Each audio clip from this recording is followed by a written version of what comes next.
Welcome to Invest Avenue, where we embark on a journey of inspiration and wisdom, guided by one of the greatest visionaries of our time, Jeff Bezos.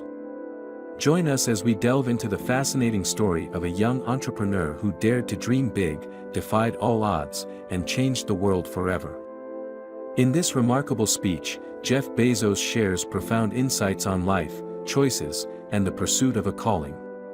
So, fasten your seatbelts, for this is not just a tale of success but a testament to the power of passion and relentless determination. I was working at a financial firm in New York City with a bunch of very smart people, and I had a brilliant boss I much admired. I went to my boss and told him I was going to start a company selling books on the internet. He took me on a long walk in Central Park, listened carefully to me, and finally said, "That sounds like a really good idea, but it would be an even better idea for someone who didn't already have a good job." You can have a job, or you can have a career, or you can have a calling. And if you can somehow figure out how to have a calling, you have hit the jackpot, because that's the big deal. I met Jeff Bezos 25 years ago, and he told me, "Dave, I want you to invest in my company." "What are you doing?" "I'm gonna start a bookstore in my garage." "Okay, and I'm gonna put it online. People buy online, and I'm gonna ship out of my garage. But if you invest in me, Dave, someday I'm gonna be the richest man in the world. I'll do over $100 billion. First of all, there was no such thing as $100 billion 25 years ago. Statistically, there's no such thing.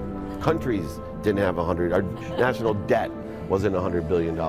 And this dude's telling me at 26 years old that he's gonna be the richest man in the world because he has a garage and the internet? That was his truth. No, but he did not know it, and neither did I. But the difference between him and I is I was laughing, scoffing, and jesting at him, and he was already applauding himself, going, at the right way, at the perfect time, I'm gonna make as much as I can as quickly. And I'm sitting there going, there's no way this is gonna be a big business.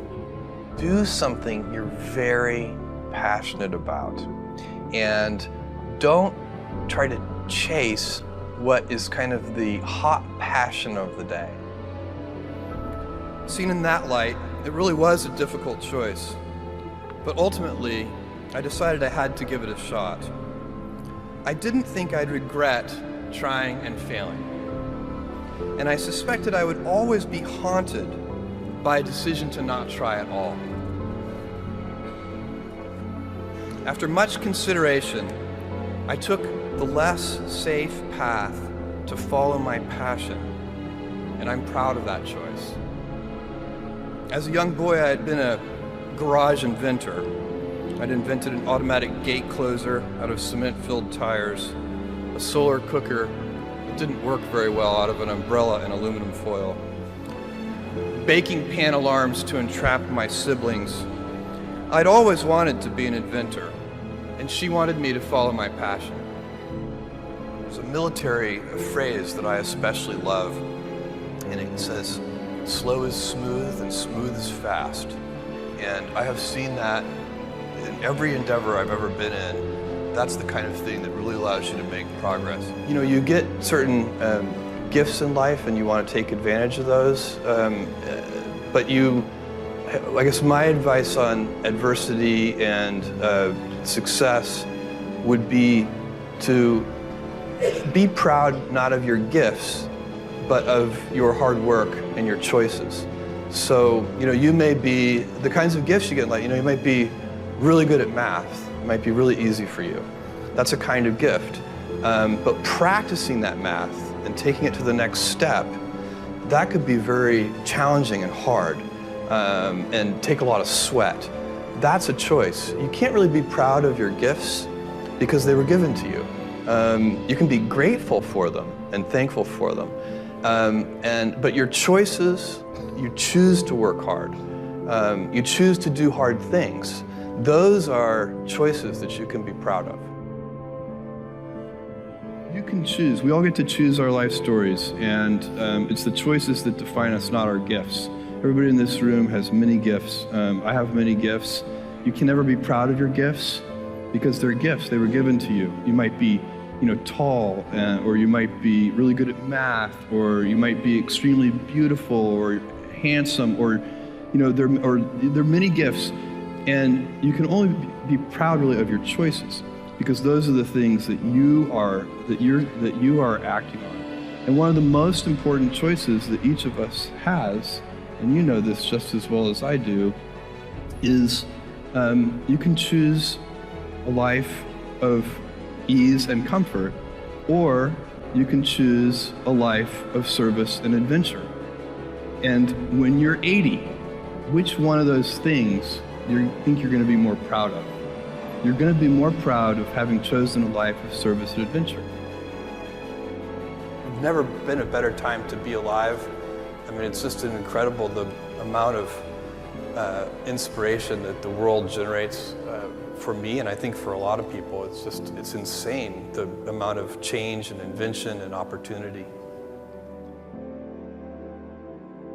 Your life, the life you author from scratch on your own, begins. How will you use your gifts? What choices will you make? Will inertia be your guide, or will you follow your passions? Will you follow dogma, or will you be original? Will you choose a life of ease, or a life of service and adventure? Will you wilt under criticism, or will you follow your convictions? Will you bluff it out when you're wrong, or will you apologize? Will you guard your heart against rejection, or will you act when you fall in love? Will you play it safe, or will you be a little bit swashbuckling? When it's tough, will you give up, or will you be relentless? Will you be a cynic, or will you be a builder? Will you be clever at the expense of others, or will you be kind? Every time you figure out some way of providing tools and services that empower other people to deploy their creativity, you're really onto something. You're very lucky if you have a career. A lot of people end up with a job. If you don't love your work, you're never going to be great at it. Jules Verne, Mark Twain, Galileo, Newton, all the curious from the ages would have wanted to be alive, most of all, right now. As a civilization, we will have so many gifts, just as you as individuals have so many individual gifts as you sit before me. How will you use these gifts? And will you take pride in your gifts or pride in your choices? As the story of Jeff Bezos unfolds, we are reminded that life presents us with a myriad of gifts and opportunities. Yet, it's the choices we make, the passions we pursue, and the resilience we show that define our legacy. Are you ready to embrace a life of service and adventure, to be a builder and not just a cynic? At Invest Avenue, we encourage you to learn from the greats, to be inspired by visionaries like Jeff Bezos, and to embark on your own journey of purpose and impact. So, stay with us as we dive deep into the story of a man who turned dreams into reality and ignited a spark of innovation that continues to shine brightly today. Remember, the life you author from scratch begins with the choices you make and the passions you follow. So, let's walk together down the avenue of inspiration, armed with wisdom and determination, as we seek to make our mark on the world, just like Jeff Bezos did.